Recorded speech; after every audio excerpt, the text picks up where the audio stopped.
Halo teman-teman, pernah nggak sih kalian kepikiran kalau Indonesia itu sebenarnya unik banget loh? Bayangin aja, ribuan pulau, ratusan suku, budayanya yang berbeda-beda, bahasanya juga nggak sama. Ada yang ngomong pakai bahasa logat Batak, ada yang ngomongnya itu halus banget seperti orang Jawa, ada juga yang gaya bicara khas timur yang super ekspresif. Tapi dengan semua perbedaan itu, kenapa ya kita masih bisa bersatu? Nah, itu semua bukan kebetulan teman-teman. Itu yang dinamakan integrasi negara. Jadi, apa sih integrasi negara itu? Yang saya baca dari buku pendidikan kewarganegaraan berbasis Project Citizen, menurut Riza Noer Arfandi tahun 2001, integrasi negara berarti menyatukan identitas, kelompok, sosial, dan budaya dalam satu kesatuan. Kalau kalian masih bingung, bayangin aja nih teman-teman, kayak tongkrongan kamu pasti ada yang si paling diam, si paling humoris, si paling random, dan ada yang paling bijak.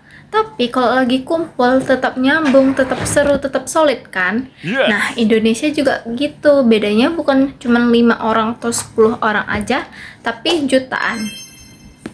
Tapi ya, hidup bareng dengan berbagai perbedaan pasti menimbulkan banyak tantangan nih teman-teman. Di era globalisasi kita sekarang dengan munculnya berbagai teknologi yang canggih dan media sosial mempermudah untuk menyebarnya. Integrasi itu kelihatan dari hal-hal yang sederhana nih teman-teman.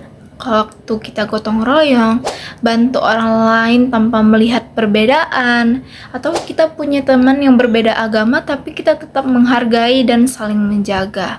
Atau hal yang lebih kecil lagi nih teman-teman, kayak kita nggak mengejek logat bicara orang lain. Itu juga termasuk dari bagian integrasi. Padahal yang berbahaya itu bukan perbedaannya teman-teman, tapi kalau kita nggak bisa saling belajar menghargai. Karena dari perbedaan itu kita belajar banyak hal, seperti kita akan lebih kaya akan budaya, lebih luas cara berpikir, dan lebih kuat sebagai bangsa. Makanya kita sebagai generasi sekarang punya peran yang penting banget. Gak harus yang dari besar kok. Mulai dari hal kecil saja, yaitu kita yang gak gampang benci sama orang, gak gampang menaruh rasa gak suka terhadap orang lain. Juga kita belajar untuk memiliki pemikiran yang terbuka bahwa semua orang itu mempunyai perbedaan masing-masing. Terus selain itu kita juga harus tidak mudah terpengaruh dengan hoax ataupun mudah terpengaruh dengan postingan yang bertujuan untuk memecah integritas bangsa kita. Karena jujur aja persatuan itu bukan tugas pemerintah doang, tetapi tugas kita semua. Karena sejauh apapun perbedaan itu ada, kita punya satu tempat tujuan, yaitu Indonesia.